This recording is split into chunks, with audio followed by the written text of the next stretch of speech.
হরে Krishna everyone, আপনারা সকলে কেমন আছেন? সবাই ভালো আছেন। তো দেখতে পাচ্ছি আমি তুলসীর কাষ্ঠ দিয়ে এবং ভগবান দামোদরের উদ্দেশ্যে ঘৃত প্রদীপ, কর্পূর, তিলের তিল দ্বারা নিবেদিত প্রদীপ এখন আমি ভগবানের চরণে নিবেদন করব। আপনারা কীভাবে করতেছেন অবশ্যই কমেন্ট করে জানাবেন।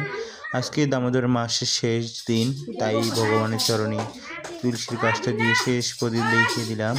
তো আপনারা অবশ্যই কার্তিক ব্রত পালন করুন। এই এক মাস এক ডিসকাউন্টের মাস। এই মাসে যে এক মালা জপ করলে 1000 মালা পুণ্যফল পাওয়া যায়। এই মাসে সমস্ত পাপ থেকে মুক্তি পাওয়া যায়। তো আপনারা অবশ্যই কার্তিক ব্রত করবেন বা দামোদর ব্রত করবেন।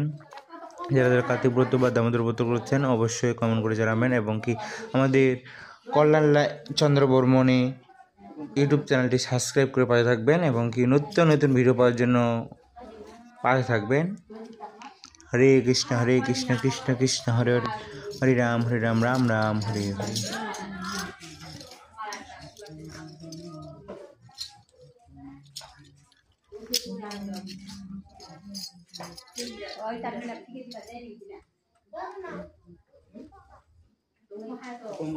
সাদা চিহ্ন আছে না, ক্লিক করে সাদা চিহ্নটা